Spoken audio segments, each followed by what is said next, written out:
जय हिंद दोस्तों, कैसे हैं आप सब। स्वागत है आपका अपने YouTube channel Kalyani IAS academy में। और मैं हूं आपके साथ हर्ष। और आज हम लेके आए हैं अपने मध्य प्रदेश की करंट अफेयर की सीरीज के चैप्टर 13 को, जो कि बेस्ड है मध्य प्रदेश की प्रसिद्ध करंट अफेयर की पुस्तक एग्जामपीडिया के ऊपर। और अब जो हम देखने जा रहे हैं वो देखेंगे मध्य प्रदेश के बजट के बारे में, जो 2023 और 24 में प्रस्तुत किया गया था। दोस्तों, एमपीपीएससी में एक खास बात यही है कि वो हमेशा 1 साल पहले या 2 साल पहले का करंट अफेयर पूछता है। ठीक है, तो अब हम जो देखने जा रहे हैं मध्य प्रदेश का जो बजट है वो 2023-24 देखेंगे। फिर आने वाले समय में हम कवर करेंगे मध्य प्रदेश का बजट 2024-25, जो कि प्रस्तुत किया जाएगा फरवरी में। ठीक है, तो आइए बिना देर किए शुरू करते हैं आज के अपने सेशन के पहले क्वेश्चन के साथ। और आज का हमारा पहला क्वेश्चन है, भारतीय संविधान के किस अनुच्छेद के तहत मध्य प्रदेश राज्य शासन के वित्तीय वर्ष 2023-24 के अनुमानित सभी लेन देन राज्य विधानसभा के समक्ष रखे गए हैं। ठीक है, ओवरऑल दोस्तों इसको सरल शब्दों में समझिए इस प्रश्न को। तो ये पूछ रहा है कि जो अनुमानित लेन देन है, यानी आने वाले समय का जो वार्षिक वित्तीय विवरण है या बजट है, वो किस अनुच्छेद के तहत प्रस्तुत किया गया है विधानसभा के समक्ष। ठीक है, तो आपका ऑप्शन है अनुच्छेद 220, अनुच्छेद 102, अनुच्छेद 112 या अनुच्छेद 202। तो दोस्तों इसका जो सही उत्तर है वो है अनुच्छेद 202। ध्यान रखिएगा, अनुच्छेद जो 202 है इसमें राज्य का वार्षिक वित्तीय विवरण दिया हुआ है। राज्य का वार्षिक वित्तीय विवरण दिया हुआ है, जिसे हम सरल भाषा में बजट कहते हैं। क्या कहते हैं? बजट। लेकिन दोस्तों याद रखिएगा, भारतीय संविधान में कहीं पे भी बजट शब्द का उल्लेख नहीं है। ठीक है, किसका उल्लेख है? वार्षिक वित्तीय विवरण शब्द का उल्लेख है।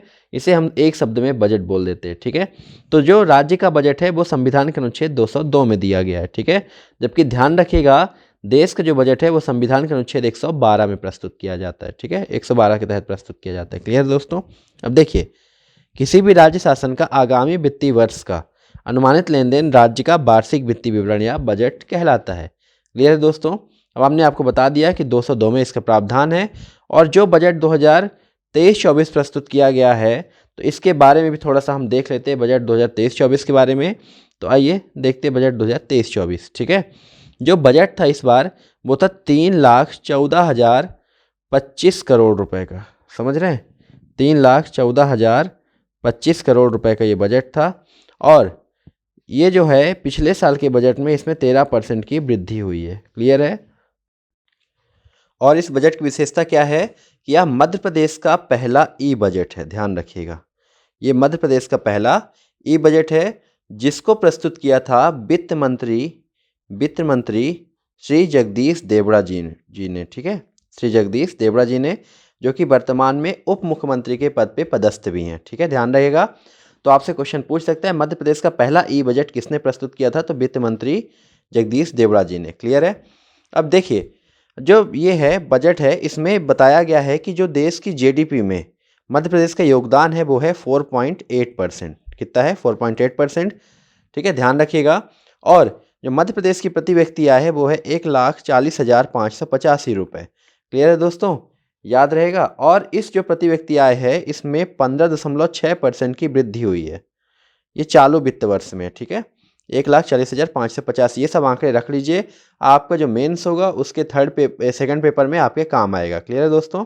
अब इसमें जो एसटी वर्ग के लिए प्रावधान किया गया है वो किया गया है 36,250 करोड़ रुपए का। इतनी राशि एसटी वर्ग के लिए खर्च की गई है। और इसमें बताया गया है कि जो मध्य प्रदेश की विकास दर है, एमपी की जो विकास दर है, ये सारे आंकड़े आप लोग लिख लीजिएगा। बहुत इंपॉर्टेंट लेक्चर है, बहुत इंपॉर्टेंट ये वीडियो है। और इसमें सारे आंकड़े हम आपके सामने प्रस्तुत करने जा रहे हैं। ठीक है, विकास से संबंधित एमपी की जो विकास दर है वो है 16.43%। 16.43% की है प्रचलित भावों में। ठीक है, और इसमें जो स्थिर भावों में अगर आपसे पूछ ले कि विकास दर स्थिर भावों में कितनी है, तो ध्यान रखिएगा 7.06% जो है ये स्थिर भावों में विकास दर है। ठीक है, उम्मीद करता हूँ आपसे प्रचलित भाव और स्थिर भाव समझ में आता होगा। ठीक है, स्थिर भाव जो है वो आधार वर्ष जोड़ा जाता है, और जो ये है ये प्रचलित जो वर्तमान में वर्ष चल रहा है उसके आधार पर जोड़ा जाता है। ठीक है, इसमें कन्यादान योजना के लिए जो राशि स्वीकृत की गई है वो 51,000 से बढ़ा करके अब 55,000 रुपये कर दी गई है। ठीक है, ये 28,000 से 51 हुई थी, लेकिन वर्तमान में अब कितनी हो गई है? 55,000 रुपये हो गई है। अब आइए बजट का थोड़ा इतिहास जान लेते हैं मध्य प्रदेश के बजट का। तो मध्य प्रदेश का जो पहला बजट है, प्रथम बजट है, वो प्रस्तुत किया गया था 19 दिसंबर 1956 के दिन। ठीक है, और प्रस्तुतकर्ता का नाम था वित्त मंत्री भगवंत राव मंडलोई। ठीक है, भगवंत राव BR मंडलोई, यानी भगवंत राव मंडलोई। क्लियर है दोस्तों, ध्यान रहेगा। और आगे एक बात ध्यान रखिएगा, यही BR मंडलोई आगे चल के मध्य प्रदेश के कार्यवाहक मुख्यमंत्री भी बने थे। ठीक है, यही BR मंडलोई आगे चल के मध्य प्रदेश के कार्यवाहक मुख्यमंत्री भी बने थे। ठीक है, ध्यान रहेगा। आइए थोड़ा 2 मिनट के लिए केंद्रीय बजट को भी देख लेते हैं, मतलब थोड़ी देर के लिए केंद्रीय बजट को भी देख लेते हैं। तो जो केंद्रीय बजट है उसका वर्णन संविधान के अनुच्छेद 112 में दिया हुआ है वार्षिक वित्तीय विवरण के रूप में। और पहला केंद्रीय बजट प्रस्तुत किया गया था 7 अप्रैल 1860 को जेम्स विल्सन के द्वारा। ठीक है, क्लियर है दोस्तों। आइए आगे बढ़ते हैं अपने अगले प्रश्न की तरफ। तो आज का हमारा अगला प्रश्न है, नवीन बजट के अनुसार देश के सकल घरेलू उत्पाद में मध्य प्रदेश का योगदान विगत वर्षों में या विगत 10 वर्षों में 3.6 से बढ़कर कितना पहुंच चुका है। तो जो लोग पिछला क्वेश्चन अच्छे से अटेम्प्ट किए होंगे, जो लोग अच्छे से एक्सप्लेनेशन देखे होंगे बिना स्किप किए, वो समझ गए होंगे कि कितना बढ़ चुका है। तो 3.6% ही है, यानी कोई परिवर्तन नहीं हुआ। 4.8%, 8.4% या 8.8%। तो ध्यान रखिएगा दोस्तों, इस प्रश्न का जो सही उत्तर है कितना बढ़ चुका है, 3.6 से बढ़ करके पहुंच चुका है 4.8%। यानी मध्य प्रदेश जो है भारत की GDP में पहले 3.6% का योगदान निभाता था, अब कितना निभा रहा है, 4.8% का। ध्यान रहेगा। और MP की अगर विकास दर की बात करें, ठीक है, तो मध्य प्रदेश का विकास दर 16.43% है, जो कि प्रचलित भावों में है। और स्थिर भावों की बात करें तो 7.06% है। क्लियर है दोस्तों, ध्यान रहेगा। अब यहाँ पे आता है GDP। तो GDP होती क्या है, वो किसी भी देश की जो घरेलू सीमा होती है, घरेलू सीमा के भीतर उत्पादित वस्तुओं व सेवाओं का अंतिम मौद्रिक मूल्य ही GDP कहलाता है। क्लियर है। भारत की जो GDP है वो $5 ट्रिलियन की बनाने की ओर अग्रसर है। और भारत विश्व की तेजी से बढ़ती हुई अर्थव्यवस्था भी है। ठीक है, ध्यान रहेगा। और उस अर्थव्यवस्था में मध्य प्रदेश का योगदान 4.8% है। क्लियर दोस्तों। आइए आगे बढ़ते हैं और देखते हैं अपने अगले प्रश्न को। और आज का हमारा अगला प्रश्न है, मध्य प्रदेश के प्रति व्यक्ति आय प्रचलित भावों पर वर्ष 2022-23 में बढ़कर कितनी हो गई है। 1 लाख से अधिक, 1 लाख से कम, 50,000 से कम या इनमें से कोई नहीं। तो ध्यान रखिएगा, मध्य प्रदेश की जो प्रति व्यक्ति आय है वो 1 लाख रुपए से अधिक हो चुकी है, जो कि 2011-12 में मात्र 38,497 रुपये थी। वो आज 2022-23 में बढ़कर 3 गुना से अधिक बढ़कर 1,40,583 हो गई है। ध्यान रहेगा। ठीक है। अब जो प्रति व्यक्ति आय है वो किसी देश या राज्य की जो कुल जनसंख्या होती है, कुल आय जो होती है, जब कुल आय को उस देश या राज्य की कुल जनसंख्या से विभाजित कर दिया जाता है तो प्रति व्यक्ति आय प्राप्त होती है। ध्यान रहेगा। तो जो NSSO है, ठीक है, तो NSSO के अनुसार जो देश में प्रति व्यक्ति आय है वो है 1,72,000 रुपये। ठीक है। और जो राज्य में प्रति व्यक्ति आय है वो है 1,40,583 रुपये, जिसमें पिछले वर्ष की अपेक्षा 15.6% की वृद्धि हुई है। ठीक है, ध्यान रहेगा। कितने परसेंट की, 15.6। और यदि बात करें कि हम पिछले 10 साल में कितनी वृद्धि प्राप्त की है मध्य प्रदेश की प्रति व्यक्ति आय में, तो 256% की वृद्धि हुई है मध्य प्रदेश की प्रति व्यक्ति आय में पिछले 10 सालों की अपेक्षा। ठीक है, ध्यान रहेगा दोस्तों, बहुत इंपॉर्टेंट डाटा है। अगर आप ये इकोनॉमिक्स के पेपर में यूज करते हैं तो निश्चित तौर पे अच्छे नंबर पाने की संभावना भी है। पिछले 10 सालों में 256% और पिछले साल की अपेक्षा 15.6% की वृद्धि देखने को मिली है प्रति व्यक्ति आय में। और वर्तमान में कितनी है, 1,40,583। ठीक है, आइए देखते हैं अगले प्रश्न को। और आज का हमारा अगला प्रश्न है, मध्य प्रदेश का वर्ष 2023-24 का बजट किस ऐप के माध्यम से देख सकते हैं। मतलब पूछने का ये है, ये मध्य प्रदेश का पहला बजट था, ठीक है, जिसे वित्त मंत्री जगदीश देवड़ा ने प्रस्तुत किया। और इस बजट को आप किस एप्लीकेशन के माध्यम से देख सकते हैं, यानी वो कौन सा एप्लीकेशन है। Madhya Pradesh government daily, MP government budget, MP government ASF, MP government diary. ठीक है, तो इसका जो सही उत्तर है वो है MP गवर्नमेंट डायरी। क्लियर है दोस्तों, यानी MP गवर्नमेंट डायरी के माध्यम से आप ये डिजिटल बजट देख सकते हैं। क्लियर है। वर्ष 2023-24 का budget MP government diary app के माध्यम से देखा जा सकता है। ये पहला बजट है जो बजट के रूप में प्रस्तुत किया गया। क्लियर है दोस्तों। और जो बजट शब्द का प्रावधान हमने आपको बता दिया कि केंद्र के लिए अनुच्छेद 112 में वार्षिक वित्तीय विवरण के रूप में और राज्य के लिए 202 में, ठीक है, वार्षिक वित्तीय विवरण के रूप में। क्लियर है दोस्तों?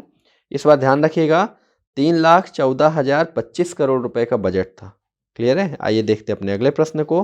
और आज का हमारा जो अगला प्रश्न है वो है मध्य प्रदेश बजट 2023-24 में मुख्यमंत्री लाडली बहना योजना हेतु आवंटित राशि है, आंकड़े करोड़ रुपए में है, तो 3,000 करोड़, 8,000 करोड़, 38,000 करोड़ या 88,000 करोड़। तो ध्यान रखिएगा इसका जो सही उत्तर है वो है 8,000 करोड़ रुपए। ठीक है दोस्तों, ये योजना इतनी ज़्यादा चर्चा में रही है 2023 के चुनाव के बाद, इतनी ज़्यादा चर्चा में रही है कि कई विशेषज्ञों ने, राजनीतिक विशेषज्ञों ने माना है कि मध्य प्रदेश में बीजेपी की सरकार लौटने में एक महत्वपूर्ण भूमिका निभाने वाली जो योजना है वो है लाडली बहना योजना। समझ पा रहे हैं? तो इससे क्वेश्चन उम्मीद है कि लंबे समय तक बनते भी रहेंगे। तो ध्यान रखिएगा कितने हजार करोड़ रुपए का प्रावधान किया गया है, तो 8,000 करोड़ रुपए का प्रावधान किया गया है। अब लाडली बहना योजना जब इतनी इंपॉर्टेंट है तो क्यों ना हम इसके बारे में देख ले। तो इसका जो प्रारंभ किया गया, हमें लगता है शायद ही किसी से ना बने, तो इसका प्रारंभ 5 मार्च 2023 को किया गया। ठीक है, 5 मार्च 2023 को किया गया। और इसमें प्रावधान ये किया गया है, वर्तमान प्रावधान बता रहा हूँ आपका, कि 21 से लेकर के 60 वर्ष तक की महिलाओं को 1,000 से लेकर के 3,000 रुपये प्रति माह देने का प्रावधान किया गया है। ठीक है, 1,000 से लेकर के 3,000, मतलब अधिकतम ये राशि कहाँ तक जाएगी? 3,000 रुपये प्रति माह तक जाएगी। ठीक है, अब आगे जो आवास योजना है, आवास योजना को ध्यान रखिएगा, जैसे ये 8,000 करोड़ रुपए लाडली बहना के लिए है ना, इसी प्रकार आवास के लिए भी 8,000 करोड़ रुपए है। ठीक है, ध्यान रहेगा। और समग्र शिक्षा अभियान के लिए 4,039 करोड़ रुपए का प्रावधान किया गया है। ठीक है, समग्र शिक्षा के लिए 4,039 करोड़। ठीक है, 8,000 करोड़ आवास के लिए और 8,000 करोड़ रुपए लाडली बहना के लिए, 4,039 करोड़ रुपए समग्र शिक्षा के लिए। क्लियर है दोस्तों? उम्मीद करता हूँ ये अच्छे समझ में आया होगा। दोस्तों, अगर आपको वीडियो पसंद आ रहा हो तो प्लीज़ वीडियो को लाइक करिए, चैनल को सब्सक्राइब करिए और ज़्यादा से ज़्यादा अपने दोस्तों के साथ शेयर करिए। तो आइए देखते हैं अपने अगले प्रश्न को। और आज का हमारा अगला प्रश्न है, उदिता कार्यक्रम संबंधित है शिक्षा से, बिजली से, स्वास्थ्य से या जल से? तो इसका जो सही उत्तर है वो है स्वास्थ्य से।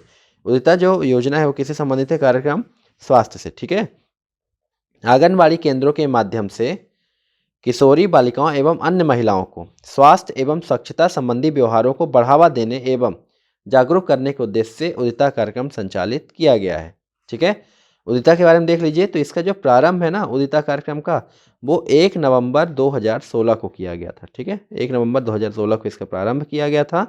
और इसका जो लक्ष्य है वो ये है कि इस महिलाओं में स्वास्थ्य, माहवारी और स्वच्छता संबंधी आदतों को बढ़ावा देना।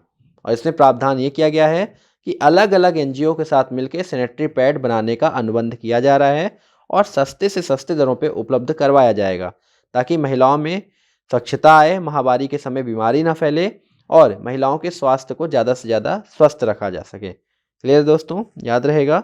आइए आगे बढ़ते हैं और देखते हैं अपने अगले प्रश्न को।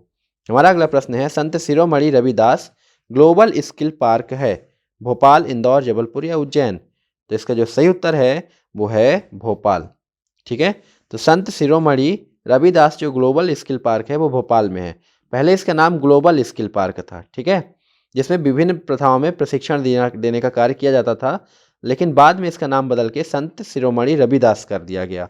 तो अब इसका पूरा नाम क्या हो गया? Sant Shiromani Ravidas global skill park, जो कि भोपाल में है। ये प्रतिवर्ष लगभग 6,000 प्रशिक्षणार्थियों को प्रशिक्षण प्रदान करेगा। ठीक है ना। अब इसकी घोषणा जो की गई थी संत रविदास बनाने की, ये की गई थी 16 फरवरी 2022 को। क्लियर है? इसकी विशेषता क्या है? ये युवाओं को विभिन्न विधाओं में प्रशिक्षण प्रदान करके आत्मनिर्भर बनाएगा, कौशल युक्त बनाएगा, ताकि वो रोजगार प्राप्त कर सकें और देश की अर्थव्यवस्था में अपना महत्वपूर्ण योगदान दे सके। साथ ही देश में बेरोजगारी और प्रदेश में बेरोजगारी को कम किया जा सके। ठीक है, संत रविदास कौन है, इनके बारे में जान लीजिए। तो संत रविदास का जो जन्म है वो उत्तर प्रदेश काशी में हुआ था। कहाँ हुआ था? उत्तर प्रदेश के काशी में हुआ था। और इनके जो गुरु थे उनका नाम था रामानंद। ये प्रसिद्ध क्यों है संत शिरोमणि रविदास? इसलिए क्योंकि इनका जो पद्य है वो गुरु ग्रंथ साहिब में भी संकलित किया गया है। मतलब इनके पदों की जो वो है संकलन है वो गुरु ग्रंथ साहिब में भी किया गया है। इन्होंने सामाजिक समानता की स्थापना पर बल दिया। ठीक है, और इनके नाम पर ही संत रविदास स्वरोजगार योजना प्रारंभ की गई, जिसमें 25 लाख तक का लोन दिलवाया जाता है। ठीक है, कितने लाख तक का? 25 लाख तक का लोन। क्लियर है दोस्तों? आइए आगे बढ़ते हैं, अपने अगले प्रश्न को देखते हैं। और आज का हमारा अगला प्रश्न है, सीएम राज्य विद्यालयों के लिए बजट 2023-24 में कितने हजार करोड़ का प्रावधान प्रस्तावित है? ठीक है, ये दोस्तों ध्यान रखिएगा, ये जो राशि दी गई है ये लगभग में है। किसमें है? लगभग में। ठीक है, तो 1000 करोड़, 3000 करोड़, 7000 करोड़ या 9000 करोड़? तो इसका जो सही उत्तर है वो होगा आपका 3000 करोड़ रुपए। तो लगभग कितना? 3000 करोड़ रुपए, अर्थात इससे थोड़ा सा ज़्यादा या थोड़ा सा कम हो सकती है। ठीक है, तो हम देखते हैं इस पे स्पष्ट कितना है, तो 3230 करोड़ रुपए। ठीक है, तो देखिए सीएम राज्य विद्यालयों के लिए 3230 करोड़ रुपए का प्रावधान किया गया है।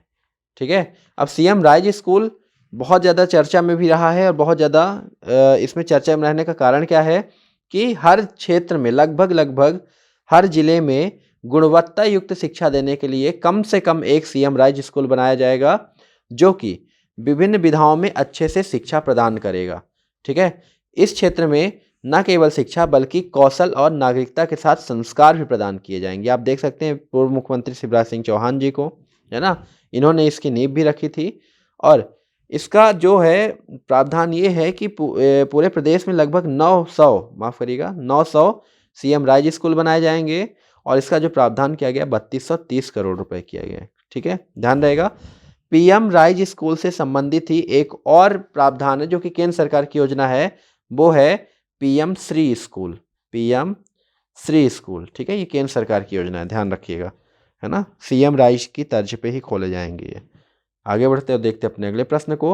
और आज का हमारा अगला प्रश्न है, किसान के लिए किसान प्रधानमंत्री किसान सम्मान निधि तथा मुख्यमंत्री किसान कल्याण योजना की कुल आर्थिक सहायता राशि होगी। यानी जो प्रधानमंत्री किसान सम्मान निधि है और मुख्यमंत्री किसान कल्याण योजना है, इन दोनों को मिला के कितनी राशि दी जाएगी?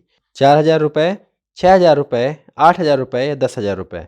तो दोस्तों ध्यान रखिएगा, इसका जो सही उत्तर है वो कितना है? 10,000 रुपये। क्लियर है दोस्तों? जिसमें से प्रधानमंत्री किसान सम्मान निधि 6000 रुपये आएगी, और जो मुख्यमंत्री किसान कल्याण योजना है उसके तहत 4000 रुपये दिए जाएंगे। तो 6000 प्लस 4000 मिला के हो जाएगा आपका 10,000 रुपये। ठीक है, अब देखिए इसमें जो सीएम किसान कल्याण योजना है इसका प्रारंभ किया गया है प्रधानमंत्री किसान सम्मान निधि के तर्ज पे। जिस प्रकार किसान सम्मान निधि दिया जाता है, पीएम किसान सम्मान निधि दिया जाता है 6000 रुपये, उसी प्रकार मुख्यमंत्री किसान कल्याण योजना भी दी जाती है। तो इसका जो प्रारंभ किया गया वो किया गया 26 सितंबर 2020 को। 26 सितंबर 2020 को, ध्यान रखिएगा। ठीक है, कई बार इसमें हम लोग 25 सितंबर कर देते हैं दीनदयाल उपाध्याय जी के जन्म दिवस पर, लेकिन ध्यान रखिए कब चालू हुई है? 26 सितंबर 2020 को। इसी प्रकार आयुष्मान योजना में भी कभी कभी ये गलतियां हो जाती हैं कि हम 23 सितंबर न लगा के उसमें 25 सितंबर लगा देते हैं। ठीक है, पर ध्यान रखिएगा इन तारीखों को। आगे अब जो इसका प्रारंभ है वो 26 सितंबर 2023 को किया गया, और इसके लिए बजट में 3200 करोड़ रुपए का प्रावधान किया गया है। ठीक है, 3200 करोड़ रुपए का प्रावधान किया गया है। और किसान के लिए जो अन्य प्रावधान किए गए हैं वो है किसान फसल बीमा योजना। ठीक है, पीएम फसल बीमा योजना, जिसके लिए बजट में 2000 करोड़ रुपए का प्रावधान किया गया है। अब यहाँ पे बात आ गई पीएम किसान सम्मान निधि। तो पीएम किसान सम्मान निधि के बारे में देखिएगा, पीएम किसान सम्मान निधि का जो प्रारंभ है वो हुआ है 24 फरवरी 2019 को। ठीक है, पूछता है कहाँ से हुआ है? तो उत्तर प्रदेश के गोरखपुर से। उत्तर प्रदेश के गोरखपुर से। क्लियर दोस्तों? और इसमें प्रावधान क्या है पीएम किसान सम्मान निधि में? तो इसमें 2000 रुपये की 3 किस्तें दी जाएगी। 2000 रुपये की 3 किस्त दी जाएगी, यानी कुल 6000 रुपये दिए जाएंगे, और 4000 रुपये दिए जाएंगे सीएम किसान कल्याण योजना से, तो हो जाएगा कुल 10,000 रुपये। क्लियर है दोस्तों? आइए आगे बढ़ते हैं और देखते हैं अपने अगले प्रश्न को। और आज का हमारा अगला प्रश्न है, किस जिले की करौंद मंडी परिसर में फूलों के लिए मध्य प्रदेश के पहले एयर वेंटिलेटेड फ्लावर डोम बनाने का प्रस्ताव पर स्वीकृति दे दी गई है? उज्जैन, रतलाम, सागर या इनमें से कोई नहीं? तो दोस्तों आप बताइए इसका सही उत्तर क्या है? तो इसका जो सही उत्तर है वो है इनमें से कोई नहीं। ठीक है, क्योंकि इसका जो सही उत्तर है वो है भोपाल। भोपाल की जो करौंद मंडी है ना, वहाँ पर फूलों के लिए एयर वेंटिलेटेड फ्लावर डोम बनाया जा रहा है। ठीक है, आगे क्लियर है दोस्तों। ये हवादार फूल गुंबद होंगे, यहाँ पे खेती की जाएगी। ठीक है। इसकी जो लागत है वो है 180.51 लाख रुपए। इतनी लागत से ये बन करके तैयार होगा। और इसकी विशेषता क्या है, यहाँ पे किसानों के लिए फूल रखने की सुविधा होगी। यानी जब वो फूल मार्केट में बेचने जाते हैं तो उनको उचित दाम मिलता है तो ठीक है, नहीं तो उनके पास ख़राब होने की संभावना रहती है। तो ख़राब ना हो इसके लिए वो यहाँ पे लाकर इसको रख सकते हैं। क्लियर दोस्तों। आगे बढ़ते हैं अपने अगले प्रश्न की तरफ। हमारा अगला प्रश्न है, स्वराज योजना संबंधित है सड़क सुरक्षा, पुराने हो चुके सेतु या ब्रिज को गिराने से, भवन निर्माण से, या उपरोक्त सभी से। तो इसका जो सही उत्तर है वो होगा भवन निर्माण से। ठीक है। भूमाफियाओं से अतिक्रमित भूमि मुक्त करवाकर गरीब आवासहीन परिवारों को स्वराज योजना के अंतर्गत आवास निर्मित करके देना है। ठीक है। इसमें 2800 कॉलोनियों का नियमितीकरण भी किया जाएगा। ठीक है, उनको रेगुलर किया जाएगा। अब देखिए, मध्य प्रदेश की जो स्वराज नीति, आपसे क्वेश्चन पूछ सकता है, स्वराज नीति 2023 की बनाई गई है। कब बनाई गई है? 2023 में बनाई गई है। जबकि जल नीति हो गई और ऊर्जा नीति हो गई, ये 2022 की है। ठीक है, लेकिन स्वराज नीति कब की है? 2023 की। और स्वराज में क्या किया जा रहा है? भवन का निर्माण किया जा रहा है और गरीब और आवासहीन परिवारों को ये दिया जा रहा है। क्लियर दोस्तों। आइए देखते हैं अपने अगले प्रश्न को। और आज का हमारा अगला प्रश्न है, वन अधिकार अधिनियम के अंतर्गत वन भूमि पर काबिज वन निवासियों को कितने हेक्टेयर तक की भूमि के वन अधिकार प्रमाण पत्र दिए जाते हैं? 1 हेक्टेयर, 2 हेक्टेयर, 3 हेक्टेयर या 4 हेक्टेयर? तो इसका जो सही उत्तर है वो है 4 हेक्टेयर। ठीक है, जो 4 हेक्टेयर तक भूमि वाले जो काबिज निवासी हैं उनको प्रमाण पत्र दिया जाएगा। ठीक है दोस्तों। वन अधिकार अधिनियम के अंतर्गत वन भूमि पर काबिज वन निवासियों को 4 हेक्टेयर तक की भूमि का अधिकार प्रमाण दिया जाएगा। ठीक है, इसमें स्वामित्व का अधिकार होगा। ठीक है, जिसमें अधिकतम 4 हेक्टेयर भूमि पर कृषि हेतु आदिवासियों को अधिकार दिया जाएगा। वन प्रबंधन का अधिकार होगा। क्लियर है दोस्तों, जिसमें किसी भी सामुदायिक वन संसाधन की रक्षा, पुनः उत्थान, संरक्षण और प्रबंधन के अधिकार शामिल होंगे। ठीक है, सामुदायिक वन संसाधन होगा और उसकी सुरक्षा करना, उसका पुनः उत्थान करना, उसका संरक्षण करना और प्रबंधन करने का अधिकार इनको दिया जाएगा। क्लियर है दोस्तों। आइए आगे बढ़ते हैं अपने अगले प्रश्न की तरफ। तो आज का हमारा अगला प्रश्न है, सिंचाई क्षमता को वर्ष 2025 तक कितने हेक्टेयर तक पहुंचाने लक्षित रखा गया है? 5 लाख, 6 लाख, 65 लाख या 605 लाख? तो इसका जो सही उत्तर होगा वो होगा 65 लाख हेक्टेयर तक। ठीक है दोस्तों, ध्यान रखिएगा, कृषि को लाभ का व्यवसाय बनाने के उद्देश्य से सिंचाई क्षमता को वर्ष 2025 तक 65 लाख हेक्टेयर तक पहुंचाने का लक्ष्य रखा गया है। 2003 की बात करें, 2003 में जो मध्य प्रदेश की क्षमता थी सिंचाई की वो थी 7,68,000 हेक्टेयर। ठीक है, जिसको 7 लाख से वर्तमान में कितना पहुंचाने का लक्ष्य रखा गया है? 65 लाख। ठीक है, वर्तमान की अगर बात करें तो वर्तमान में 45 लाख तक पहुंच चुकी है, लेकिन इसको कहाँ तक पहुंचाया जाएगा? 65 लाख तक। ठीक है, जबकि 2003 में सिर्फ 7,68,000 हेक्टेयर क्षेत्र पे था। क्लियर दोस्तों। अब देखिए, अधिकांश जो वो होगा सिंचित क्षेत्र वो कहाँ पे किससे सिंचाई होती है? कुआं से सबसे ज़्यादा सिंचाई होती है मंदसौर में, और शुद्ध सिंचाई भी होती है मंदसौर में। ठीक है, ट्यूबवेल से इंदौर में, और यहाँ पे शुद्ध सिंचाई मंदसौर में। नहर से होशंगाबाद में, यहाँ मंडला में। झील से बालाघाट में, और यहाँ भी बालाघाट में। और अन्य में विदिशा में, दोनों में। ठीक है, सकल सिंचाई भी और शुद्ध सिंचाई भी। क्लियर दोस्तों। आइए आगे बढ़ते हैं और देखते हैं अपने अगले प्रश्न को। तो आज हमारा अगला प्रश्न है, विशेष पिछड़ी जनजातियों हेतु मुख्यमंत्री दुधारू पशु प्रदाय कार्यक्रम के अंतर्गत अंशदान है, यानी कितने % का अंशदान दिया जाता है? 1%, 10%, 30% या 70%? तो इसका जो सही उत्तर है वो होगा 10%। क्लियर दोस्तों, यानी जो विशेष पिछड़ी जनजाति उनके लिए 10% देने का प्रावधान किया गया है। विशेष पिछड़ी जनजातियों विशेषकर बैगा, सहरिया एवं भारिया को मुख्यमंत्री दुधारू पशु प्रदाय कार्यक्रम के अंतर्गत 2 दुधारू पशु उपलब्ध कराए जाएंगे। ठीक है, अब जो हितग्राही अंशदान की राशि उसे 25% से घटाकर 10% कर दिया गया है, और प्रति पशुपालक को 2 दुधारू पशु गाय या भैंस दिए जाएंगे। ठीक है, ध्यान रहेगा, अब भैंस भी दिए जाने का प्रावधान किया गया है इसमें, है ना। और इसके लिए बजट में 150 करोड़ रुपए का प्रावधान किया गया है। क्लियर है दोस्तों। आइए देखते हैं अपने अगले प्रश्न को। और आज का हमारा अगला प्रश्न है, मध्य प्रदेश उद्योगों की स्थापना एवं परिचालन का सरलीकरण अध्यादेश 2023 के अनुसार निवेशक को कितने वर्षों तक कोई भी अनुमति लेने की आवश्यकता नहीं होगी? 1, 2, 3 या 4? तो इसका जो सही उत्तर है वो होगा 3 वर्षों तक। ठीक है, इसका नाम ही देखिए, मध्य प्रदेश में उद्योगों की स्थापना एवं परिचालन का सरलीकरण करना अध्यादेश 2023 है ना। इसमें कोशिश की जाएगी कि मध्य प्रदेश में ज़्यादा से ज़्यादा उद्योग की स्थापना हो सके, उसका परिचालन बहुत सरल हो सके, और इसको सरल बनाने के लिए एक अध्यादेश लाया गया जो 2023 में लाया गया। ठीक है, इसके तहत कितने वर्षों तक कोई भी अनुमति लेने की आवश्यकता नहीं पड़ेगी? तो ध्यान रखिएगा 3 वर्षों तक, है ना। प्रदेश में निवेशक अनुकूल परिवेश को और बढ़ावा देने के लिए मध्य प्रदेश उद्योगों की स्थापना एवं परिचालन का सरलीकरण अध्यादेश 2023 लागू किया गया। इसके अंतर्गत उद्योगों को प्रथम 3 वर्षों तक कोई भी निर्धारित, जिसमें 25 से 35 सेवाएं आती हैं, अनुमति लेने की आवश्यकता नहीं होगी तथा इकाई का निरीक्षण भी नहीं किया जाएगा। अब इससे होगा क्या? उद्योगों को अपनी स्थापना करने में सहायता प्राप्त होगी, जिससे क्षेत्रों में रोजगार बढ़ेंगे, और रोजगार बढ़ेगा तो देश की अर्थव्यवस्था को गति प्राप्त होगी। साथ ही साथ मध्य प्रदेश का देश की जीडीपी में एक अहम योगदान होगा। ठीक है, ध्यान रहेगा दोस्तों, इसलिए ये सारी व्यवस्थाओं को किया जा रहा है। तो मुझे उम्मीद है आपको ये अच्छे से वीडियो समझ में आया होगा। यदि दोस्तों वीडियो को अच्छे से आपने समझा और आपकी चीज़ें क्लियर हुई तो प्लीज़ वीडियो को लाइक करिए, चैनल को सब्सक्राइब करिए और ज़्यादा से ज़्यादा अपने दोस्तों के साथ शेयर करिए। आपसे मिलते हैं अगले वीडियो में, तब तक के लिए धन्यवाद।